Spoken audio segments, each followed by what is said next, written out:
Hello everyone, welcome to learn with Priya. आज हम लोग बीपीएससी का प्रैक्टिस सेट सॉल्व करेंगे। आइए देखते हैं। Question number 1। निम्नलिखित में से कौन सा युग्म सही सुमेलित है? मौलाना आजाद अल हिलाल। ए जो है इसका सही उत्तर होगा मौलाना आजाद द्वारा लिखित अल हिलाल। एनी बेजेंट ने यंग इंडिया नहीं लिखा है, एनी बेजेंट ने कॉमन बिल लिखा है। यंग इंडिया को महात्मा गांधी ने लिखा है और कॉमरेड जो है उसको अली बंधु ने लिखा है। इंडिया डिवाइडेड नामक पुस्तक किसकी रचना है? ये जो है डॉक्टर राजेंद्र प्रसाद की रचना है। और जब ये राष्ट्रपति थे 1954 में, तब इन्होंने बापू के चरणों में भी एक पुस्तक लिखी थी। भारतीय राष्ट्रीय कांग्रेस के लखनऊ अधिवेशन 1916 की अध्यक्षता निम्नलिखित में से किसने की? तो ये जो है एसी मजूमदार, अंबिका चरण मजूमदार ने की थी।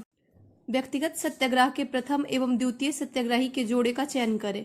तो व्यक्तिगत सत्याग्रह आंदोलन जो है वो 1940 में हुआ था। इसके पहले सत्याग्रही जो है विनोबा भावे थे और दूसरे जो है जवाहरलाल नेहरू थे। इसका सही उत्तर बी हो जाएगा। स्थापना के 50 वर्ष पूरे होने पर भारतीय राष्ट्रीय कांग्रेस का इतिहास लिखने वाले आधिकारिक इतिहासकार कौन थे? तो जब भारतीय राष्ट्रीय कांग्रेस जो कि 1885 में इसकी स्थापना हुई थी, तो जब इसने अपने 50 वर्ष पूरे किए थे तो पटाभी सितार मैया जो है इन्होंने इसका इतिहास लिखा था। ये इसके सरकारी इतिहासकार बनी थी। इनमें से कौन एक उग्र विचारधारा के समर्थक माने जाते हैं? तो इसमें बिपिन चंद्र पाल जो हैं वो गरम दल से थे। आपको पता होगा कि गरम दल में बिपिन चंद्र पाल, बाल गंगाधर तिलक, अरविंद घोष वगैरह थे। तो इसमें से पूछा जा रहा है कि कौन गरम दल से थे। उग्र विचारधारा कहने का मतलब यही हुआ, तो बिपिन चंद्र पाल इसका सही उत्तर हो जाएगा। किस मुगल शासक के काल में मनसब व्यवस्था का क्रमिक विकास हुआ? तो मनसबदारी व्यवस्था जो है आपको पता होगा कि अकबर के द्वारा लाया गया था और इसी के द्वारा इसकी मतलब इसमें सबसे मिनिमम जो है मनसब मैक्सिमम 5,000 का होता था और मिनिमम 10 का होता था। 1946 के चुनाव के बाद मुस्लिम लीग ने किस प्रांत में सरकार बनाई? तो पंजाब और बंगाल दोनों में ही मुस्लिम लीग की सरकार बनी थी, इसलिए इसका आंसर ई हो जाएगा, उपयुक्त में से कोई नहीं। सिविल सेवकों के चयन के लिए खुली प्रतियोगिता परीक्षा आरंभ किस चार्टर अधिनियम के तहत किया गया था? तो 1853 के बाद से या 1853 से आप कह सकते हैं कि सिविल सेवकों के लिए जो खुली प्रतियोगिता शुरू की गई थी। 1857 का विद्रोह लखनऊ में किसके नेतृत्व में आगे बढ़ा? तो लखनऊ में जो 1857 का रिवॉल्ट हो रहा था, सैनिक विद्रोह, तो वो बेगम हजरत महल के नेतृत्व में आगे बढ़ा था। निम्नलिखित यूरोपियनों में से कौन सा एक स्वतंत्रता पूर्व भारत में व्यापार के रूप में सबसे अंत में आए? तो सबसे पहले आपको पता होगा 1498 में आए थे पुर्तगाली, उसके बाद डच आए थे 1602 में, फिर अंग्रेज आए 1608 में, उन्होंने कंपनी बनाई, और सबसे लास्ट में जो है वो फ्रांसीसी आए थे 1664 में। आधुनिक भारत के निम्नलिखित संस्थाओं एवं संस्थापकों में कौन सही सुमेलित नहीं है? Gopal Krishna Gokhale the servants of India society सही है। एनी बेजेंट ने द इंडियन वीमेन एसोसिएशन की स्थापना की। ब्रह्म समाज राजा राम मोहन राय के द्वारा बनाया गया। लेकिन सेवा सदन जो है एमजी राणा डे नहीं बल्कि मालवारी थे एक पारसी, उनके द्वारा बनाया गया था। ब्रिटिश भारत की सेना ने धार्मिक आधार पर सबसे पहले किस वर्ष सरकार के आदेश का विरोध किया? तो 1824 में बैरकपुर में जब सेना को बोला गया कि आप लोग समुद्र पार करके जाइए, तो हिंदू धर्म में समुद्र को पार करना जो है धर्म तोड़ने जैसा माना जाता था, तो इसलिए वहां के सैनिकों ने बैरकपुर में विरोध कर दिया था। तो सबसे पहले धार्मिक आधार पर जो विद्रोह किया था हमारे सैनिकों ने ब्रिटिश के खिलाफ, वो 1824 में था। किस वायसराय ने गांधी जी को वन मैन बाउंड्री फोर्स कहकर संबोधित किया था? तो माउंटबेटन जो थे वो वन मैन बाउंड्री फोर्स कह के बुलाए थे गांधी जी को। और आपको पता होगा चर्चिल ने इनको अर्धनग्न फकीर भी कहा है, विंस्टन चर्चिल ने। गुप्त शासन में निर्मित दशावतार मंदिर किस देवता को समर्पित है? तो दशावतार मंदिर जो है वो विष्णु को समर्पित है और ये यूपी में देवघर में स्थित है। निष्काम कर्म का सिद्धांत सर्वप्रथम किसने प्रतिपादित किया था? तो ये जो निष्काम कर्म का सिद्धांत है वो सबसे पहले ईशोपनिषद में, जो कि यजुर्वेद का ग्रंथ है, ईशोपनिषद जो है वो यजुर्वेद का उपनिषद है, इसी में सबसे पहले निष्काम कर्म का सिद्धांत दिया गया है। इसके साथ साथ कृष्ण ने भगवत गीता में भी निष्काम कर्म का सिद्धांत दिया है। गुप्त काल में सर्वाधिक अभिलेख किस शासक के मिलते हैं? तो कुमारगुप्त प्रथम जो है इनके शाब्दिक अभिलेख, इन्होंने शाब्दिक अभिलेखों की रचना करवाई थी, तो कुमारगुप्त प्रथम के शाब्दिक अभिलेख गुप्त काल में मिलते हैं। कुमारगुप्त ने ही नालंदा में जो विश्वविद्यालय है उसका स्थापना करवाया था। और सर्वाधिक स्वर्ण सिक्के गुप्त काल में, सबसे ज्यादा स्वर्ण सिक्के सिर्फ गुप्त काल का बता रही हूं मैं, तो गुप्त काल का सर्वाधिक स्वर्ण सिक्का जो है कुमारगुप्त ने ही लाया था। निम्नलिखित में से किस स्थल से मानव कंकाल के साथ कुत्ते का कंकाल भी सावधान से प्राप्त हुआ है? तो बुर्ज होम कश्मीर में हमें मानव कंकाल के साथ साथ कुत्ते का कंकाल भी प्राप्त हुआ है। अनेकांतवाद या सादवाद निम्नलिखित में से किसका क्रोध सिद्धांत एवं दर्शन है? तो अनेकांतवाद या फिर जिसको स्यादवाद भी कहते हैं वो जैन मत से संबंधित है। सती प्रथा का प्रथम अभिलेखीय साक्ष्य कहाँ से प्राप्त हुआ है? तो सबसे पहले जो सती प्रथा का विवरण मिलता है वो हमें एरन अभिलेख से प्राप्त होता है। प्राचीन भारतीय इतिहास में प्रसिद्ध कालिदास के संबंध में निम्नलिखित में से कौन से कथन असत्य है? तो ये गुप्त शासक चंद्रगुप्त विक्रमादित्य या द्वितीय के दरबारी कवि थे, सही है। तो ये उनके दरबारी कवि थे, दरबार में रहते थे कालिदास। उन्होंने मृच्छकटिकम की रचना की, ये गलत है क्योंकि मृच्छकटिकम की रचना जो है शूद्रक ने की है, कालिदास ने नहीं। उनकी रचनाएं संस्कृत भाषा में है, जैसे अभिज्ञान शकुंतलम हो गया, रघुवंशम हो गया, ये सब इनकी रचना जो कि संस्कृत भाषा में है। ये संस्कृत भाषा के कवि थे। उन्हें भारत का शेक्सपियर भी कहा जाता है, ये भी सही है। तो इसका जो सही उत्तर हो जाएगा, उन्होंने मृच्छकटिकम की रचना की है, ये गलत है। अकबर द्वारा बिहार पर नियंत्रण स्थापित करने के क्रम में किससे संघर्ष करना पड़ा? तो अकबर ने जो है वो दाऊद खां करारानी से संघर्ष किया था 1774-76 के लगभग में, जब वो बिहार आया था। 1574-76 के लगभग में जब वो बिहार आया था, तो दाऊद खां करारानी उस समय यहाँ पे थे बिहार में, उससे संघर्ष करना पड़ा था उन्हें। किस मध्यकालीन शासक द्वारा राजगीर के जैन मंदिरों में दान देने के प्रमाण मिले हैं? तो फिरोज शाह तुगलक जो है उनके अभिलेखों में, मतलब राजगीर के अभिलेखों में यह चर्चा है कि फिरोज शाह तुगलक ने जैन मंदिरों को दान दिया था। 1919 में दरभंगा महाराज के विरुद्ध किसानों को किसने संगठित कर आंदोलन का नेतृत्व किया था? स्वामी विद्यानंद जो है वो दरभंगा महाराज के विरोध में किसानों को संगठित किए थे। मौर्य काल में शिक्षा का सर्वाधिक प्रसिद्ध केंद्र कौन सा था? तो तक्षशिला, जो कि उत्तर पश्चिम भारत में स्थित था। प्रारंभिक मध्यकाल में बिहार का क्षेत्र किसके बीच संघर्ष का अखाड़ा बना रहा? तो मध्यकाल के शुरुआती दौर में जब यहाँ पे पाल वंश के शासक जो है कमजोर पड़ गए थे, तो बंगाल और दिल्ली के मध्य में ये संघर्ष का अखाड़ा बना था। यूरोपीय कंपनियों द्वारा बिहार से प्राप्त किया जाता था। तो आपको पता होगा सोरा तो बहुत प्रसिद्ध था, बिहार से ही मोस्टली प्राप्त होता था। नील भी बिहार से प्राप्त होता था, इसीलिए नील आंदोलन भी हुआ था, चंपारण सत्याग्रह जो जानते होंगे आप लोग। अनाज, सूती वस्त्र, ये सारी चीजें जो है बिहार से प्राप्त होता था यूरोपियंस को, इसलिए हमने उपयुक्त में से कोई नहीं सही आंसर हो जाएगा। बिहार में कैदियों द्वारा नंगी हड़ताल किस आंदोलन के दौरान की गई? तो ये जो है सविनय अवज्ञा आंदोलन के दौरान छपरा में स्वदेशी को अपनाने और विदेशी चीजों के विरुद्ध संघर्ष करने के लिए, प्रोटेस्ट के लिए इन्होंने नंगी हड़ताल छपरा के जेल में कैदियों ने की थी। निम्नलिखित में से किसके सुझाव पर बिहार में गोलघर का निर्माण हुआ? तो ये जो है जॉन सोर के सुझाव पर बिहार में निर्माण हुआ है, जॉन सोर।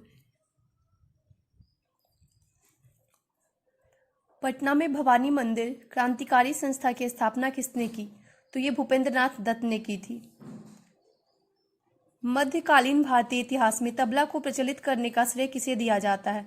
तो अमीर खुसरो को तबला को प्रचलित करने का श्रेय दिया जाता है। इनको कव्वाली का जन्मदाता, उर्दू का जन्मदाता, उर्दू में जो गायन होती है, फिर तबला तो आप जान ही रहे, तबला का जन्मदाता कहा जाता है, और हिंदी का पहला कवि माना जाता है इनको। वर्नाकुलर प्रेस एक्ट के संबंध में कौन सा कथन सही नहीं है? तो वर्नाकुलर प्रेस एक्ट जो है वो 1878 में लॉर्ड लीटन के समय में आया था, ये सही है। इस अधिनियम को मुंह बंद करने वाला अधिनियम कहा जाता है, ये भी सही है। लॉर्ड रिपन ने 1882 में इस अधिनियम को रद्द कर दिया था, ये भी सही है। अमृत बाजार पत्रिका रातों रात बंगला से हिंदी भाषा में परिवर्तित हो गई, ये जो कथन है ये गलत है, क्योंकि अमृत बाजार पत्रिका को जब ये लॉर्ड लिटन लेके आए थे इस अधिनियम को, वर्नाकुलर प्रेस एक्ट को, तो रातों रात अमृत बाजार पत्रिका जो है उसको बांग्ला से हिंदी में नहीं बल्कि बांग्ला से इंग्लिश में कन्वर्ट कर दिया गया था। तो इसका सही उत्तर सी हो जाएगा। चित्तौड़गढ़ का कृतीय स्तंभ किस शासक के शासनकाल में निर्मित हुआ? तो ये राणा कुंभा के शासनकाल में निर्मित है। इन्होंने मालवा विजय के उपलक्ष्य में चित्तौड़गढ़ का कृतीय स्तंभ का निर्माण करवाया था। प्रतीक मुद्रा का चलन किस मध्यकालीन शासक ने आरंभ किया? प्रतीक मुद्रा का चलन जो है मोहम्मद बिन तुगलक ने आरंभ किया था। 12 मासा की रचना किसने की थी? तो ये मलिक मोहम्मद जैसी की रचना है, ए सही उत्तर है इसका। आप पद्मावत जानते होंगे जिसके रचयिता मलिक मोहम्मद जैसी ही हैं, और उसी का एक पाठ है जिसको 12 मास बोलते हैं। निम्नलिखित में से किसका विरोध समाज सुधारक राजा राम मोहन राय ने नहीं किया? तो तो सती प्रथा का उन्होंने विरोध किया, मूर्ति पूजा का भी विरोध किया, बाल विवाह का भी विरोध किया। लेकिन पाश्चात्य शिक्षा के लिए उन्होंने 1817 में कलकत्ता में एक विश्वविद्यालय की स्थापना की। तो वो पाश्चात्य शिक्षा के समर्थक थे, ना कि विरोधी। निम्नलिखित में से किस आंदोलन के दौरान किसानों ने प्रभु एवं खुदा के नाम पर शपथ ली कि वे लगान नहीं देंगे? तो बारदोली सत्याग्रह जब हुआ था तो इसका नेतृत्व सरदार वल्लभ भाई पटेल कर रहे थे। इसी में किसानों ने कुरान और गीता पढ़ते हुए शपथ ली थी कि वो जो है वो लगान नहीं देंगे।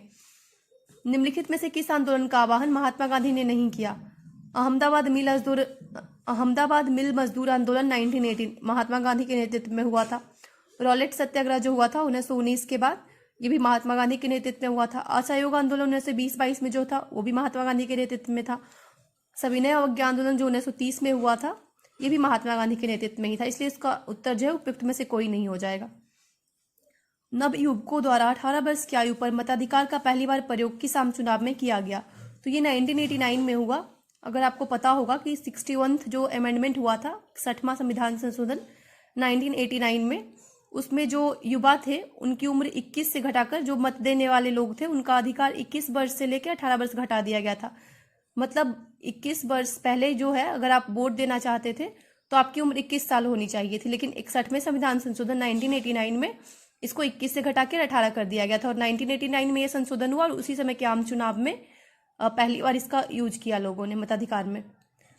भारतीय संविधान के अनुच्छेद 1 की सत्य व्याख्या को चुनिए। भारत और इंडिया नाम को स्वीकार किया गया, तो अनुच्छेद 1 में भारत और इंडिया दोनों यूज किया गया है। भारत को राज्यों का संघ कहा गया, ये भी सही है। राज्य और संघ दोनों की संप्रभुता बनी रहेगी, ये गलत है, क्योंकि राज्य और संघ दोनों अलग अलग नहीं है। यहाँ पे राज्य और संघ बटे हुए नहीं है। यहाँ पे संघ और राज्य को इस तरह से इसलिए लाया गया ताकि प्रशासन में सुविधा हो सके। ऐसे राज्य कभी भी संघ से अलग नहीं हो सकते जैसे अमेरिका में पहले था। तो इसलिए ये संप्रभुता बनी रहेगी, ये गलत हो जाएगा। राज्यों के संघ के अंतर्गत राज्यों के क्षेत्र, संघ क्षेत्र, अर्जित राज्य क्षेत्र सम्मिलित होंगे, ये भी सही है। तो इसका सही उत्तर क्या हो जाएगा? सी। राष्ट्रीय मतदाता दिवस निम्नलिखित में से किस तिथि को मनाया जाता है? तो राष्ट्रीय मतदाता दिवस, वोटर्स डे, जो नेशनल वोटर्स डे, वो 25 जनवरी को मनाया जाता है, क्योंकि 25 जनवरी 1950 को ही चुनाव आयोग की स्थापना हुई थी। भारत के संविधान के स्रोत में निम्नलिखित में से कौन सम्मिलित नहीं है? संसदीय शासन ब्रिटेन से लिया गया है, सही है। मौलिक अधिकार जो भाग 3 में है 12 से 35 अमेरिका से लिया गया है, ये भी सही है। संघीय शासन जो हमारे यहाँ है वो कनाडा से लिया गया, ये भी सही। लेकिन आयरलैंड से मौलिक कर्तव्य लिया गया, ये गलत है। हमारा जो मौलिक कर्तव्य है वो हमने भाग 4 से लिया है, जिसको 42वें संविधान संशोधन 1976 के द्वारा जोड़ा गया। ये हमारे मूल संविधान का पार्ट नहीं था। आयरलैंड से हमने नीति निर्देशक सिद्धांत, जिसको डीपीएसपी बोलते हैं, वो लिया है। भारत के मुख्य न्यायाधीश ने कुछ समय तक भारत के कार्यवाहक राष्ट्रपति के रूप में कार्य किया। तो कौन से ऐसे मुख्य न्यायाधीश थे जिन्होंने कार्यवाहक राष्ट्रपति के रूप में कार्य किया? तो न्यायमूर्ति मोहम्मद हिदायतुल्लाह जो है, इन्होंने 2 बार कार्यवाहक राष्ट्रपति के रूप में कार्य किया और इन्होंने उपराष्ट्रपति के पद को भी सुशोभित किया है 1 बार। भारत के राष्ट्रपति ने एकमात्र मामले में अपने पॉकेट वीटो शक्ति का प्रयोग किया है। आर्टिकल 111 के तहत राष्ट्रपति को पॉकेट वीटो का अधिकार दिया जाता है, तो उन्होंने 1 बार इसका प्रयोग किया है, भारत डाकघर संशोधन अधिनियम 1986 में। उसमें राष्ट्रपति जो थे, तत्कालीन राष्ट्रपति ज्ञानी जैल सिंह, उन्होंने इस डाकघर संशोधन अधिनियम में पॉकेट वीटो का यूज किया था। ये कब हुआ था? तो 1986। भारत के राष्ट्रपति द्वारा वित्त आयोग का गठन किया जाता है। हर 5वें वर्ष वित्त आयोग का गठन किया जाता है, जो कि अनुच्छेद 280 के तहत किया जाता है। और केंद्र और राज्य के मध्य जो करों का बंटवारा होता है वो इसी वित्त आयोग के द्वारा किया जाता है। राष्ट्रीय विकास परिषद का गठन निम्नलिखित में से कब किया गया? तो 6 अगस्त 1952 को राष्ट्रीय विकास परिषद का गठन किया गया है। पहले जो प्लानिंग कमीशन था वो इसी के अनुमोदन के बाद उसका कोई भी प्लान जो है लागू होता था। अब तो उसको खत्म कर दिया गया, उसकी जगह पे नीति आयोग आया है। राष्ट्रीय मानवाधिकार आयोग का अध्यक्ष किसे बनाया जाता है? सुप्रीम कोर्ट के किसी भी सेवानिवृत्त मुख्य न्यायाधीश या न्यायाधीश को। तो 2019 में इसमें संशोधन किया गया था और उसके बाद से सुप्रीम कोर्ट के कोई भी सेवानिवृत्त मुख्य न्यायाधीश या फिर न्यायाधीश जो है वो NHRC राष्ट्रीय मानवाधिकार आयोग के अध्यक्ष बन सकते हैं। प्रस्तावना में उल्लेखित शब्द न्याय में निम्नलिखित में से किस न्याय की बात नहीं की गई है? तो प्रस्तावना जो हम लोग पढ़ते हैं, हम भारत के लोग भारत को, तो इसमें हम लोगों ने सामाजिक न्याय, आर्थिक न्याय और राजनीतिक न्याय की बात की है, लेकिन धार्मिक न्याय की बात हमने नहीं की है, क्योंकि हमारा जो देश है वो कैसा सेकुलर कंट्री है, धर्मनिरपेक्ष। केंद्र एवं राज्य के बीच वित्तीय विवादों को निपटारा हेतु मुख्य एजेंसी है। तो केंद्र और राज्य में जब कोई वित्तीय विवाद का निपटारा करना होता है तो उसका मुख्य एजेंसी जो है सर्वोच्च न्यायालय है। स्वायत्त शासन की इकाइयों के रूप में ग्राम पंचायतों के गठन का प्रावधान संविधान के किस अनुच्छेद में है?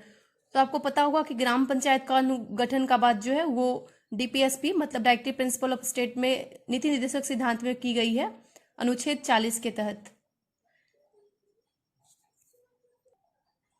Thank you for watching the video. अगर आपको अच्छा लगा हो तो लाइक करें, शेयर करें, कमेंट करें और सब्सक्राइब करें। Thank you.